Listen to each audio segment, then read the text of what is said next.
Then I'm going to start by welcoming everyone to this second webinar that we are doing now from a series of webinars that we started like back in December that we call Catch Up with EHP webinars. Just a few, again, housekeeping rules, because I know that a few people just joined now. It would be great if you can please keep your microphones mute until the end. And then if you see that sometimes I stop talking, it's because I'm accepting people now in the meeting room. So yes, please keep your microphones muted until the end, where we'll have like a questions and answer section. And yeah, so maybe to quickly explain a bit what we will be doing today. So first of all, I will be giving a quick overview of the latest developments and what is coming for EHP in the next months and what is coming for our membership. And then Nenad Milišković, our EHP president-elect, will be giving an overview of the results of the EHP survey on shortages. Maybe just, even though I think that probably most of you are already familiar with what EHP is, just maybe just an intro slide, in case some of you are new to the EHP family. So EHP is the European Association of Hospital Pharmacists. We represent more than 27,000 hospital pharmacies from 36 European countries. And at the moment, we also have 3 associate members from outside the Council of Europe that are Egypt, Algeria, and Uruguay, who are associate members of EHP. And EHP's mission is to represent and develop the hospital pharmacy profession within Europe, and now also within other European countries and outside Europe, to ensure the continued development and improvement of care and outcomes for patients in the hospital setting. So, as I mentioned, I want to start by giving a few updates on new and exciting things that are happening for EHP and for our members, and new things like something that I will like, it's gonna be an exclusive for this webinar that I will show at the end. And maybe just the first thing, maybe to explain that, as some of you might know, this year marked the 10th anniversary of the European Statements of Hospital Pharmacy. The statements were adopted in 2014, and they were adopted via a Delphi process where we involved more than 100 participants from our member countries, but also participants representing doctors, nurses, hospital pharmacists, managers. And then in 2014, we adopted the European Statements of Hospital Pharmacists, sorry. And in a nutshell, what the statements do is, for us, they represent what we believe every European healthcare system should aim when delivering hospital pharmacy services. And the statements are divided into 6 different sections, growing from governance to education and research, and also touching topics like procurement and compounding, clinical pharmacy, and patient safety. And as I mentioned, this year marks the 10th anniversary of the European statements.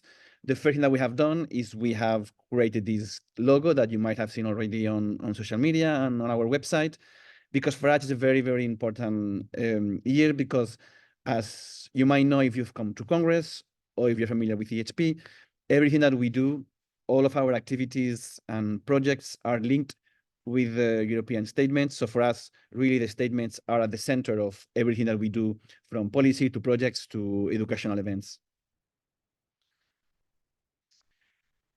And for that reason, because it's an important year, we have prepared different initiatives and different contests and games and new exciting things. So first of all, you might have seen on social media, and also maybe you got this via your national associations, we have set up a video contest. And the goal of this contest is for hospital pharmacists who want to show their love for the profession and they want to show what they do on a daily life.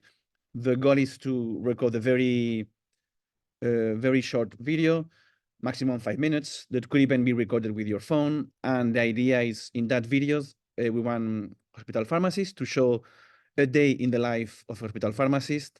And then these videos will be displayed on our YouTube account, social media, and during the Congress. And one of them will win a free Congress registration for the 29th EHP Congress next year.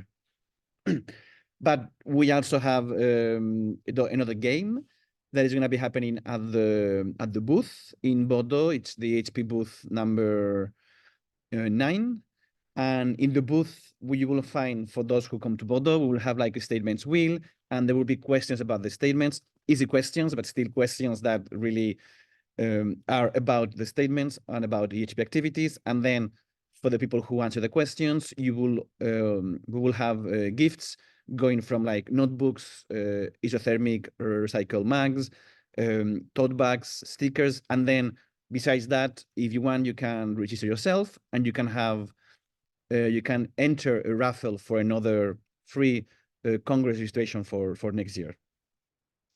Then I don't know if some of you went to Lisbon last year, but we're also having something new since Lisbon, which is the Apothecary podcast. It's a podcast made by some colleagues from the UK who are a pharmacist, and they come to Congress to do their podcast live. And this year, because it's the 10th anniversary of the statements, of the adoption of the statements, the Apothecary podcast is going to be around the statements and around the anniversary. And it will happen on Thursday, 21st of May, during the lunch break in the booth 75. But again, if you follow us on social media, you will get the notifications, and you will find also this info on the Congress program book. Then we're also working on a series of short podcasts and interviews with people who were part of the adoption of the statements, people who are now working on the implementation, and they will be published as of April this year. Something new also, we have set up a Spotify account, so you will get the links if you want to follow the EHP Spotify account to follow and listen to this podcast. Then we're going to have an event taking place in Brussels on May 14th. So if for some reason you happen to be in Brussels, or you want to come to Brussels for this event, the event will take place at the Press Club here in Brussels, but we will publish everything in the next couple of weeks and the registration links in mid-March. And this event will be to celebrate the adoption of the statements, but also we will have a panel discussion with other professionals to talk about important topics like workforce shortage or patient engagement. And then, of course, we're also working on other materials to celebrate the anniversary of the statement. So stay tuned, follow us on social media, on the website, and then we'll also have another webinar in April, during the second half of April, where you will be able to also maybe learn more about what is planned for May in terms of the anniversary campaign. Yes, I want to maybe give you, no, maybe I'm going to give you an update on where we are with some of the special interest groups, because this is something also quite new that EHP started in around the end of 2021, early 2022, during the COVID pandemic. And the SIGs, as you can see from the screen, they are comprised of professionals that focus on specific topics that are linked to pharmaceutical care, medical devices, and other areas. And I think the interesting thing is that, sorry, I'm losing my voice, is that the SIGs are not only comprised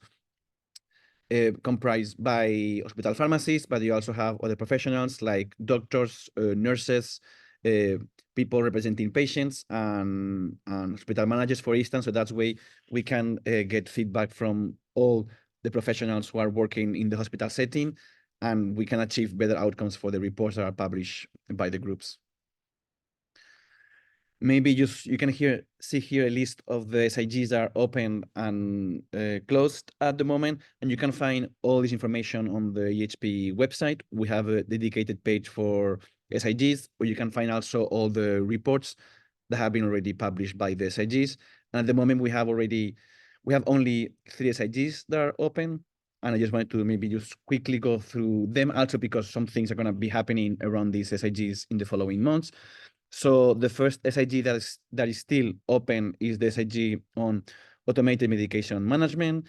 And there's going to be a session in Bordeaux on the Wednesday, the 20th of March at 10:30.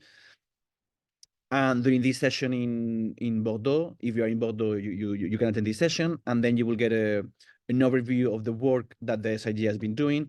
And in particular, you will gonna get the results of the European Autonomous Pharmacy Framework.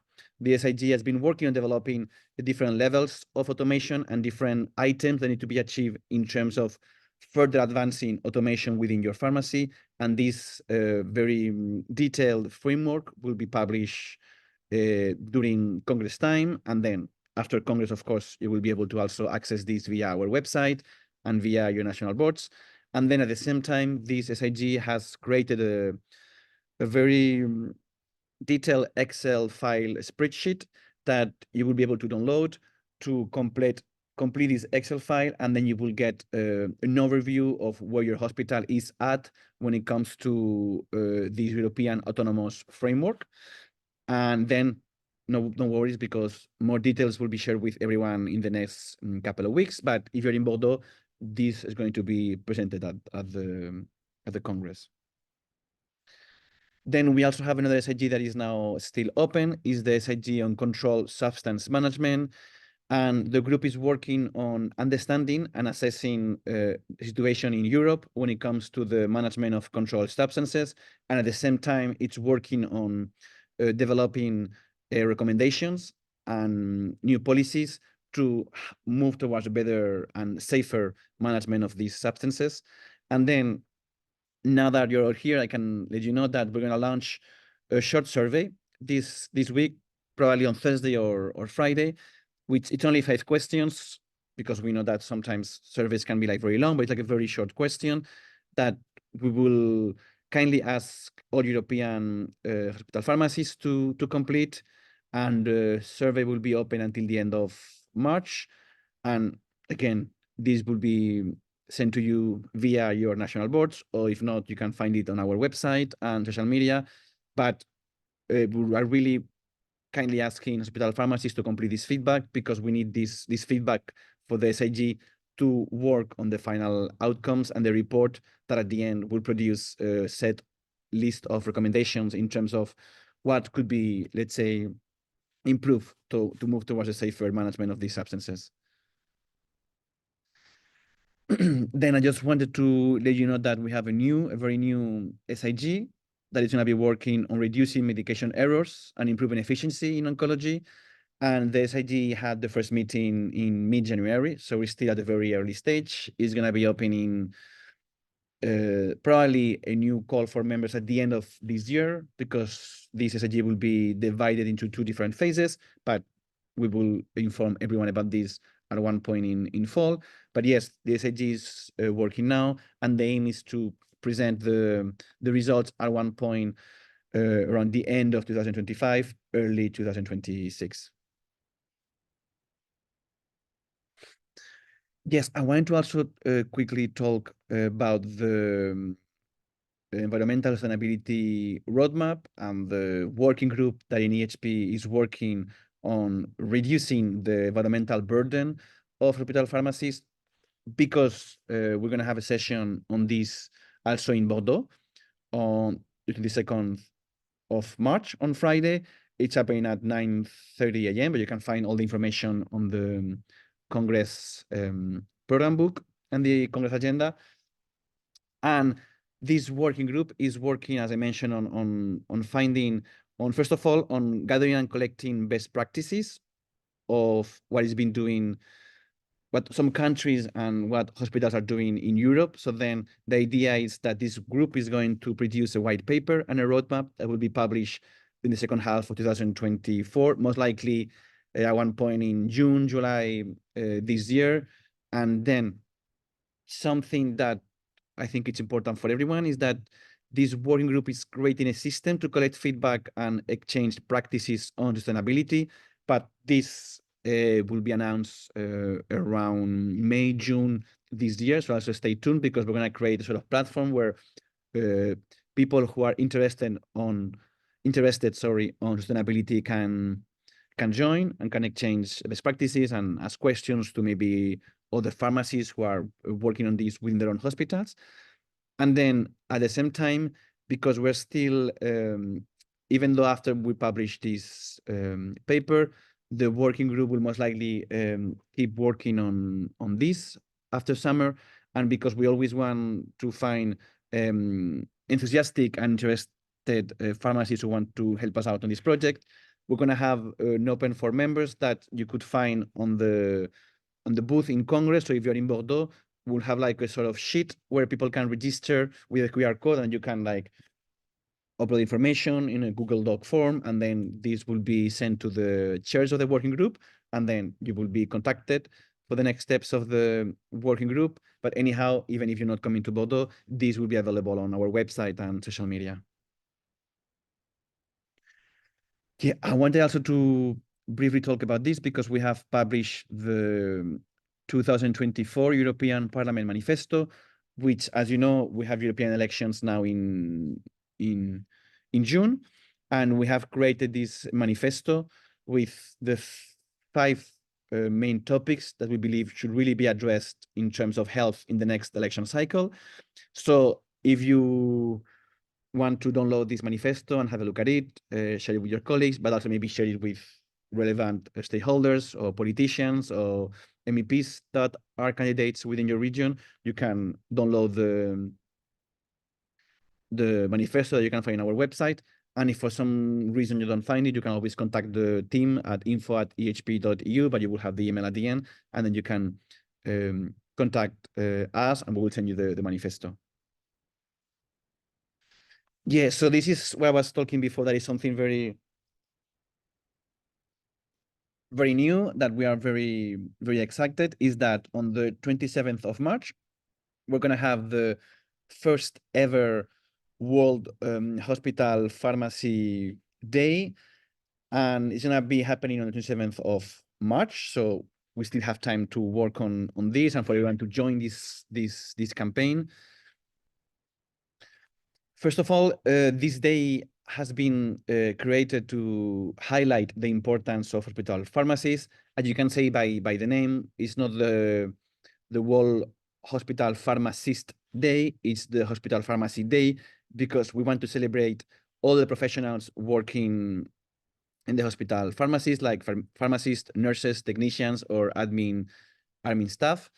And something very important is that this is not only an EHP project, because we also have other associations from outside Europe joining this campaign, and also associations representing other professionals that will join this campaign, like nurses or technicians. And we have put together a toolkit that you can find on the EHP website. Not yet. The toolkit will be published this Friday, the 1st of March, maybe even on Thursday, the day before. We still need to finalize and do some tweakings on the toolkit so it can be like ready to use for all of you.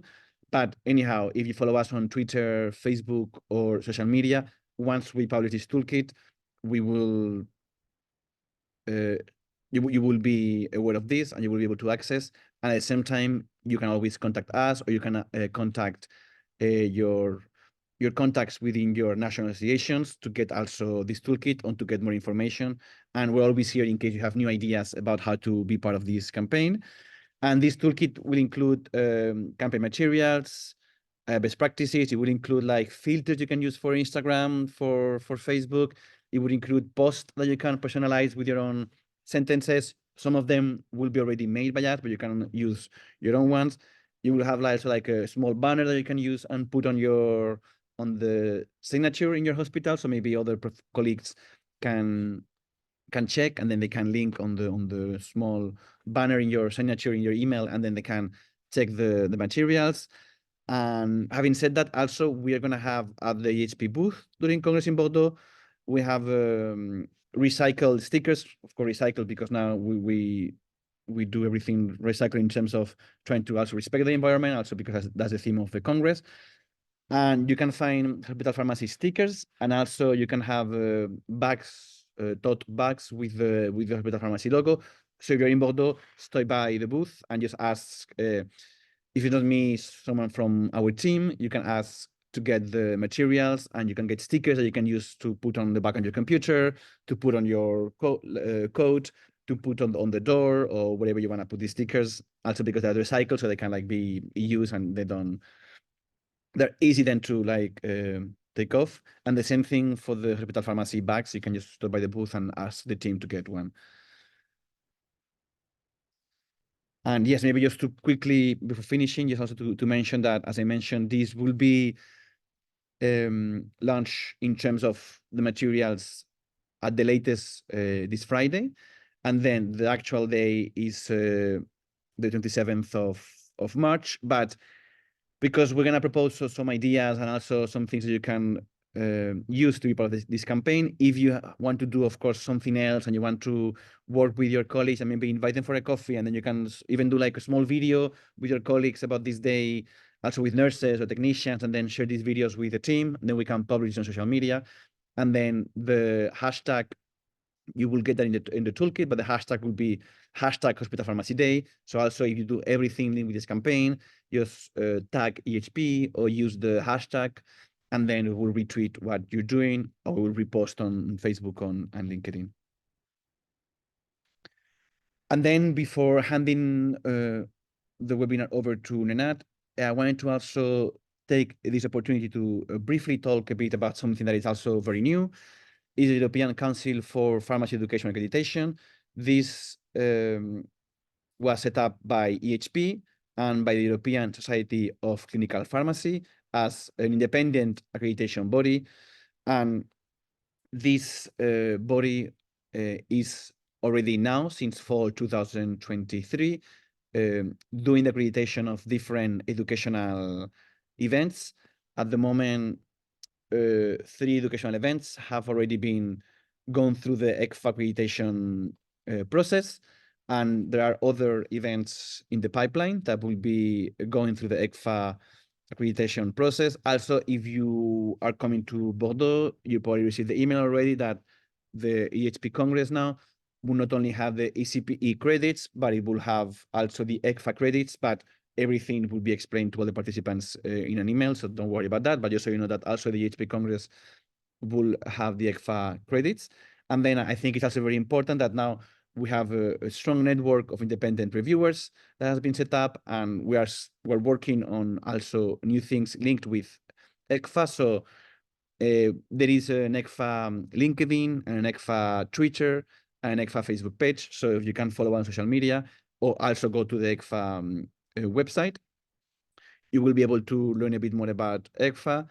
And if you are part or maybe work as an educational provider in your country, you can contact the team, and then we'll give you, of course, more details with more supporting documents. And so because we're at the early stages and now we want to really be close to everyone on this new project, we are also like scheduling individual meetings, virtual meetings with educational providers to explain how ECFA works and how the platform works. And we might have a webinar on this in April, May. So also stay tuned. I always say stay tuned, but because we have a lot of like new exciting things. So that's why you have to follow us on social media. And yes, so on my end, that would be it. I will hand it over to Nenad. If that's okay with everyone, Nenad will now make his presentation, and then at the end, you will be able to ask questions about the results that Nenad is presented, but also you can also ask questions about the different items that I just presented. So then I will hand it over to you, Nenad. Thank you, Gonzalo. This was really an injection of exciting news. Thank you for preparing everything, and thank you for providing us an opportunity to have this second edition of the Catch Up with EHP webinar. I think it was a really good idea that we launched at the GA last year, so I hope that there will be many more Catch Up with EHP webinars. So today I will really try to present not only the results of the shortages survey, but I will try to address some challenging moments around the survey and how we should look at the results and what should we expect in the future.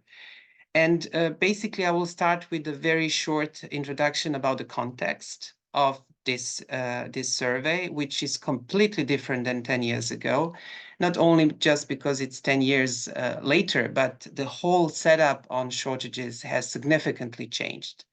Then I will briefly present some figures about our responsiveness to the survey, key results on medicines and medical device shortages and patient perspective, and finally, 2 major pieces of document that you can easily download on the internet and go through the results yourself. Next slide, please. So this slide, it's maybe a bit boring because there are a lot of documents, but believe it or not, almost all of these documents emerged last year, and some of those in 2022, which means that the European Medicines Agency and the Commission have produced significant amount of documents, all related to shortages and guiding us through shortages. I will just emphasize that in almost all the projects which were launched by the Commission, EHP had his representatives. And I'm happy to see here today Aida Batista, our lead for shortages for many, many years. And myself, we were both involved in structured dialogue and Technopolis studies. You see these 2 documents, future proving of pharmaceutical legislation, and down on the right-hand side, Commission staff working document. Not to mention the major document from October last year, the communication from the Commission on Shortages, which is probably one of the most overarching documents on shortages in the last decade. And then finally, the publication done by European Medicines Agency, Moving Together Towards Better Prevention of Medicine Shortages. All these documents you can easily find on the internet. I would just emphasize that there are a lot of documents. Unfortunately, we don't see palpable results on the ground. And this doesn't mean that these documents are not well crafted. It just means that there should be a lot of work done in its implementation. And we should continue lobbying, because most of these documents do reference our work, our recommendations. Of course, the other stakeholders participated. But one of the major impact at the last quarter of the last year is the new European Union critical medicines list. I deliberately left this for the end of this slide because this is really a very controversial list. I'm sure that you went through the list. It has around 200 medicines. And there's a lot of opposition among some countries because the list is created on behalf not many countries, basically 4 to 5 countries. But I think it's really, really positive that we at least got one list. And the reason why I presented all these documents is just to introduce you that we conducted the survey in completely different environment. When we started in 2013, Gonzalo, next slide, please. There was nothing. We were the first ones in the European Union that basically pointed out, emphasized that there are shortages. And slowly, you see, a decade later, now everyone is exploring shortages and providing recommendations and etc. But when we look at the figures of our colleagues who took place in the survey, obviously we saw a huge increase in success, which means, I guess, 2 things. Probably the impact of shortages on everyday practice basically provided this huge increase in numbers. But the major event, the major success we achieved was in 2019, where we had more than 2,000 responses. I would also like to emphasize that since 2019, we are the only stakeholders who is providing a fully multi-stakeholder survey, which means that we have physicians, nurses, patients, and other healthcare professionals involved. And in 2023, I also have to emphasize one thing. Even with survey fatigue, I personally got very good remarks, and EHP as well, from many, many colleagues that this survey was not too long. In fact, it was very effective. And I guess this is the result why we achieved almost 1,500, even though I would really, really like that with the next research on shortages, we get more than 2,000, maybe even 3,000, because this would be much, much more representative sample to the whole community in Europe. Next slide, please. And you will see throughout the presentation, obviously, I'm not going to present all the figures because you can do it yourself. I decided to just emphasize some areas that could be interesting for us to exchange about, and maybe for you personally to do your personal research in your own countries if you haven't done that yet. This infographic, I decided that we create a joint figure which depicts all perceptions, not only hospital pharmacists, but physicians, nurses, and other healthcare professionals.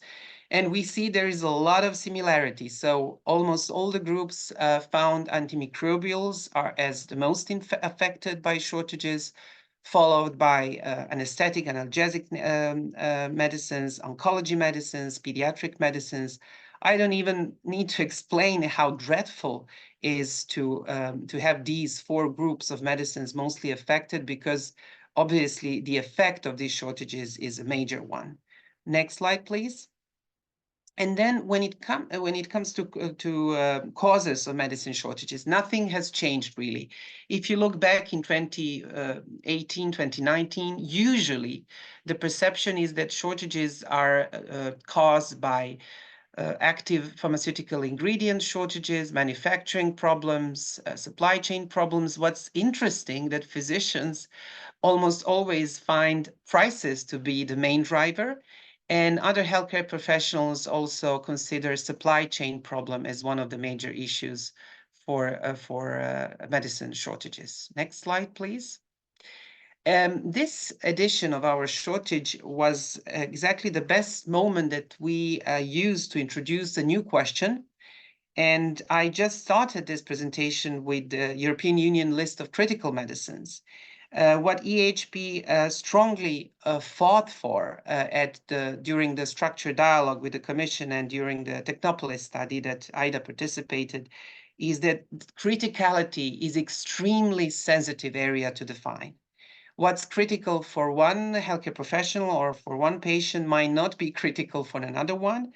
It doesn't mean that EHP does not support criticality in general. Of course, medicines at the ICU, medicines for patients that are at life danger. Of course, these medicines will be critical. However, we decided to ask our members and all stakeholders, do they have a list of critical medicines? And what really struck us all, that as you see on the infographic provided on the slide, up to 50% of hospital pharmacists said, no, we don't have. 40% of physicians said, no, there's no critical list. And about 30% of other healthcare professionals and nurses also said no. Next slide, please. And then when we asked who is in charge of creating this list, if you have the list, mostly our survey respondents says that local health authorities and national authorities are those responsible for creating the list, which is again the sign that these authorities should be lobbying at the national level that some kind of a list should be adopted, and this list should be a tool for future shortages mitigation plans. Next slide, please. An old question which is extremely important: do you think or do you believe that reporting of medicine shortages is mandatory? And again, we got answer no. And that's why I decided to present this. More than 20% of hospital pharmacists and physicians said no. And 30% of physicians say they don't know. Not to mention only 50% of pharmacists who said yes. So largely, we still have a problem with reporting. 10 years after our first survey, we still don't have shortages reported. I don't say that we didn't go a long way and then we didn't manage to lobby well, but still there is a lot of work ahead of us to make this problem more visible. Next slide, please. And then the question that I like the most is, what's your feedback on reporting system? Is it useful? Do you get any information? So just have a look. 44% of hospital pharmacists said no. We are not happy with the system. Physician, 44%. I use this no answer to emphasize this. These systems are not useful. 50% of nurses said no. 25% of other healthcare professionals are not happy. And when we come to the next slide, Gonzalo, please, we asked them, do you get any feedback? More than 30% said no, and 41% they said, I don't know.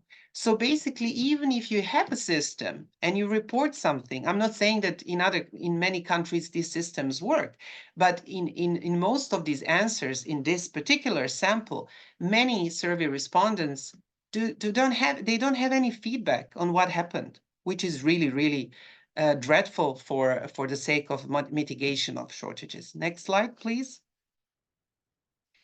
And then, because this set of questions is related to managing shortages, the question about the task force groups, still more than 30% said there's no task force groups. When I initiated my research I conducted in Europe, I remember that in Belgium, in the Netherlands, many years ago, they had task force groups, very successful task force groups, where they had round tables with physicians, nurses, national authorities, the wholesalers.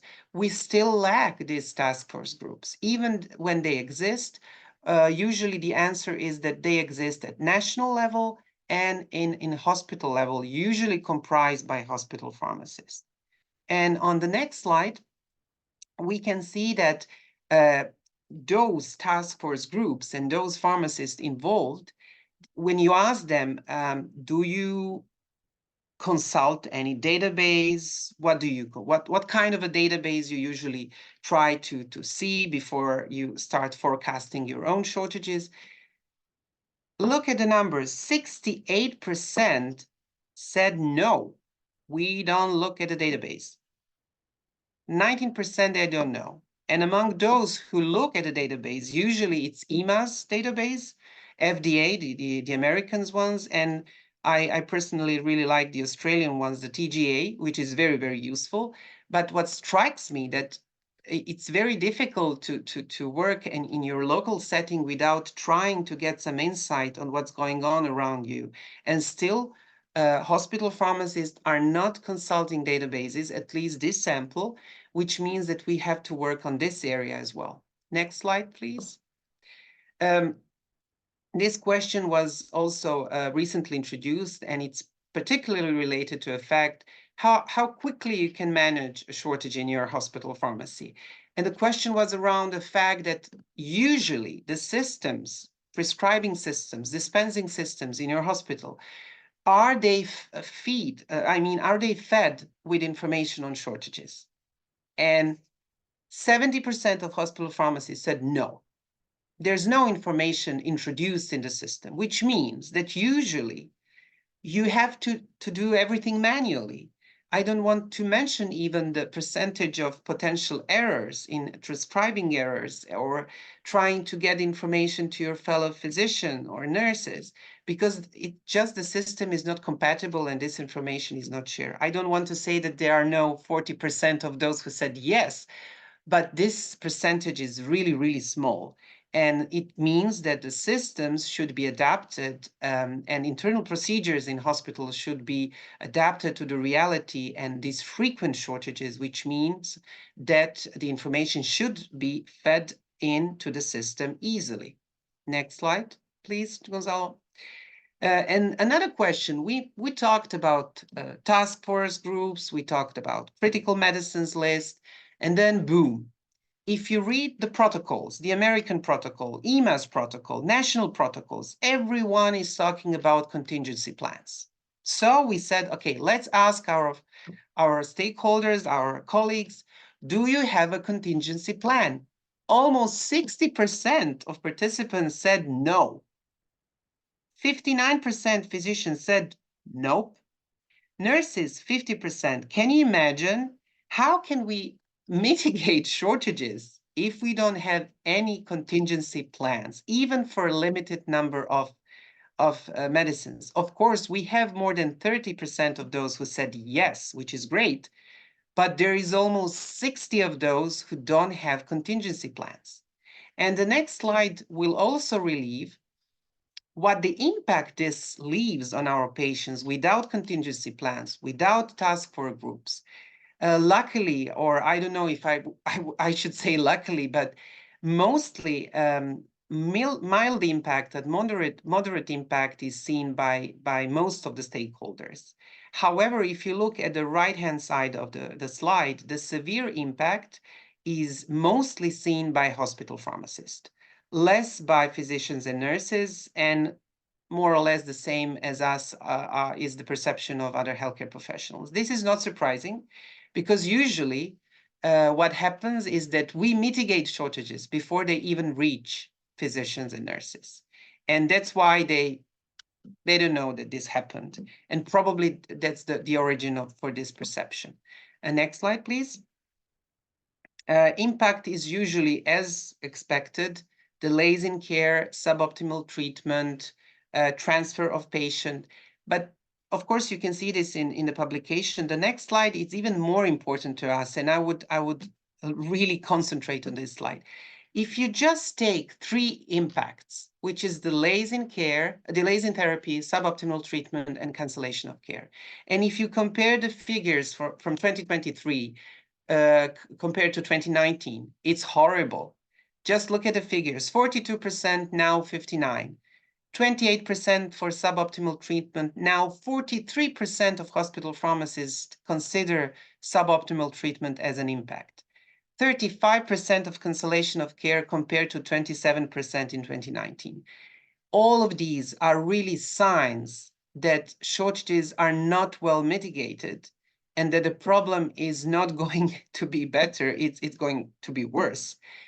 Which means that all these numbers and figures that I presented in previous slides should be explored further, because without plans, without lists, without systems in place to mitigate shortages successfully, these impacts will be even more serious in the coming years. Next slide, please. We also introduced for the first time questions on medical device shortages. As expected, more than 60% of hospital pharmacists and up to 60% of physicians and more than 50% of nurses, they have experienced medical device shortages. Next slide, please. When we ask them what's the reason, again, we have, of course, the legislation, the regulation, shortage of some components of a medical device. Physicians, as usual, they think that prices are driver. And of course, requirements related to GMP standards, stockpiling, supply chain problems. So there is a list of different shortages causes as for medicines. However, we could argue that production problems and regulation are the main driver. Next slide, please. And then what's really sad, that hospital pharmacists perceive that there is no obligation from the manufacturer's side to report shortages of medical devices. Usually they say, no, it's not reported unless the hospital pharmacist is asking their manufacturer to state what's going on with medical devices. Next slide. And then I would end up this presentation. It's very challenging to present major infographic in such a short time, but I hope it's at least it's not boring. I chose this infographic because it shows perception about medical device shortages on purpose. And as you see, 45% of patients had experienced shortage of medical device. When it comes to medicines, this is not presented on the slide, but I know the percentage from the publications. It's 55% of patients have experienced shortages in hospitals or their close family member. That's a lot. Next slide. And then when you ask them what kind of information was given by your healthcare professional, physician or nurse or pharmacist, about the causes, usually they say supply chain, manufacturing, and you see more than 30% said none of the above. They don't have a clue. Usually, no one is addressing that issue with patients. And we saw that from many publications, even the publication that was provided by by our colleague from Croatia, Daria. She explored perception of patients, and usually they are not aware of causes or what's going on. Next slide, please. And then when you ask them, do you think that the problem is handled correctly? 30%, 33% said no. The problem was not handled correctly. And then 40% said, I don't know. So if you calculate, maybe up to 70% of patients are not really happy with how the problem was handled. Only 20% of patients, 24, said, yes, we are happy with the solution. And usually this solution was substitution, provision of lower dose, and even missing a dose, which is the worst option, of course. Next slide, please. And please forgive me if I was too quick, because I wanted you to have more time to ask questions. So I presented only major results. There's so much to go deeper into both publication, and I'm very proud that just 2 weeks ago we published the full article in EJHP. I'm very happy that I have here Louis Berton and Aida Batista. Aida was leading shortages for years, and I hope that she's happy with the recent publication, but I would strongly really advise you to go through these 2 documents and see if you can use anything for your national campaigns. And I really hope that you will support the next project on shortages, because only if we reach representative numbers, we can really start negotiating and lobbying with the Commission, European Medicines Agency, and other entities, national competent authorities, how to move on and how to shift the situation with shortages of both medicines and medical devices. And on the next slide, you'll see if there is any questions related to shortages, you can ask them now. And of course, I will hand over to Gonzalo. And thank you so much for your attention and finding time in this late afternoon to listen about shortages. Thank you so much. Thank you very much, Nenad, for this excellent overview. And thank you very much to everyone who was part of this survey and took time to answer the questions. And yeah, now it will be time for you all to let me know if you have any questions, either for Nenad about the shortages results, or either to me or also to Nenad about some of the EHP activities that we introduced at the beginning. Or also if you have any comments, suggestions, now it's time for you to take the floor if you want to participate. So just please, I would say if you could raise your hand, or because we're not so many, if you can just like maybe unmute yourself and ask the question directly, it will be fine also. So please don't be shy and ask away.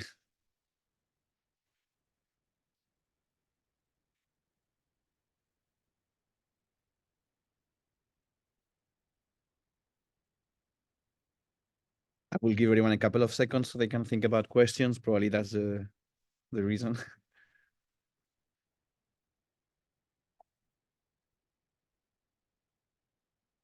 And if not, in the meantime, the recording will be uploaded to the EHP YouTube channel, so you can rewatch the webinar. And also it would be great if you can share this with your colleagues. And the next webinar will be in April, but we will talk about this at the end.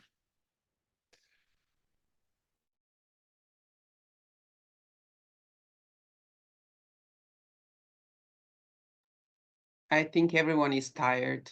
It was a long day at work and a lot of slides with a lot of data. So I guess there's a lot of things to process. And as Nenad mentioned, if you want to send us an email afterwards with questions, we'll get back to you. And I see that Aida is raising her hand. So please, Aida, take the floor. Hi, Aida. Hello, everybody. I'm so happy to see you online, and I'm very, very happy with the results of the survey. I must say that it was a long journey since we began 10 years ago speaking about shortages. And I'm very happy to see that we are moving forward. Even in Portugal, we already have a list of critical medicines. And we have also a way of searching which medicines are in shortages. Our national authority did a great job with this. They create a working group with the industry, the suppliers, the pharmacists, and we discussed openly what is happening with shortages. They didn't stop shortages, of course, but at least everyone knows that sometimes we have problems. And it was a long journey with great results, at least in the communication part. So I'm old and I'm happy about the work we did all together with EHP and what we achieved since the first day. Thank you for presenting the results, and I'm very happy. Thank you. Thank you, Aida. You're not old. I think EHP is keeping us young, I would say. And I think you said something which is really, really important. I think even this increase of transparency in Portugal is a huge success. And I think if all the EHP members countries at least try to reach the level that stakeholders discuss among themselves, and even if they don't manage to completely overcome shortages, it's a success if they openly say, hey, there will be a shortage, you need to prepare this, and we are together in this. So thank you so much for sharing this. I think this is a real success story.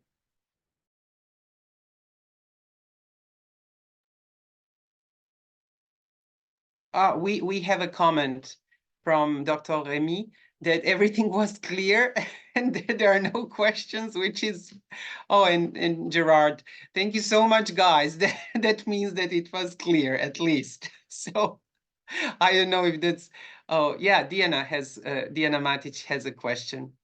Please, Diana, go ahead. So, hi, Nenad. I want to say hi to you, and I want to say that you were excellent. You gave us very important information about shortages, and I have a question. Oh, sorry, that's my dog. I have a question about task force groups. In my hospital where I work, we don't have a task force group. And can you give me advice how we should form a task force group? Is that maybe a commission for medicinal products, or what? Yeah. Yeah, I understand the question. So, Diana, what I would say, I would definitely avoid additional bureaucracy. So I'm not saying that you need artificial committee and another committee and another group. I'm just saying that basically that if you have a team of pharmacists and physicians in your hospital, and if this 3-4 persons, they also work in the drug and therapeutic committee, you don't need a separate entity, but you can have a subgroup within the committee which can discuss shortages on a daily basis. If you ask me about concrete example, now we have example from Aida, and I also I keep in my heart examples from the Netherlands and Belgium, because they have the oldest groups, I would say, and Gerard, he can correct me if I'm mistaken, but they had teams at the national level. So basically the ministry representatives, they recognize hospital pharmacists, wholesalers, industry, and they set up the table. However, I would say that if it's not feasible in your country, we shouldn't wait that something happens to us. We should start work at our local level, our local pharmacy level, or even within our society of hospital pharmacists level. And slowly this can become visible. And I'm sure that the national structures will see that and probably approach to you. So it's rather a question of don't be a bureaucrat. So move on in terms of practical things, and slowly this will become visible. I don't know if anyone else has something to suggest. Aida raised hand. Thank you, Diana, for the question. I hope it answers this. Thank you too. I understand. Yeah. I'm sorry, I just forgot one thing that our national agency did, and it was very practical. and with a lot of success. This was to create a WhatsApp group with one person of each hospital in Portugal, where we can say, I don't have this product. Is there a shortage or not? And they almost immediately respond, we have this problem. You can ask for an authorization to import the medicine, or you can use another. So they have almost lifetime the answer for our problem. It's very, very good. We have also the possibility to consult the list of shortages in the webpage of the national authority, saying when the provision of ending the shortage, but also that group, we just send a message, text, and say, I don't have this. And immediately they respond, yes, there's a shortages and there will be some time to solve, but you can do this and this and this. It's very, very, very good. Exactly. That's a good advice, definitely. And I see comments from many colleagues, and thank you so much for these nice comments. And I hope that we will continue. I just cited my dear colleague Aida at the board meeting we had a few days ago, virtual meeting. And I said, if Aida was here, she would immediately initiate survey 2024. And I'm too soft. So I will say, yeah, let's wait, but Aida will say, yes, let's start another survey, because the other survey is completed last year. So I really do hope that we will continue. And I do want to assure you that we really want to avoid survey fatigue. So if any survey comes about shortages, it's going to be very focused. And I hope that you will find it very efficient. So there won't be, dysfunctional surveys for the sake of doing a survey. But then on the other hand, we need you. We need you to fill in this survey so we can have actually the numbers to analyze.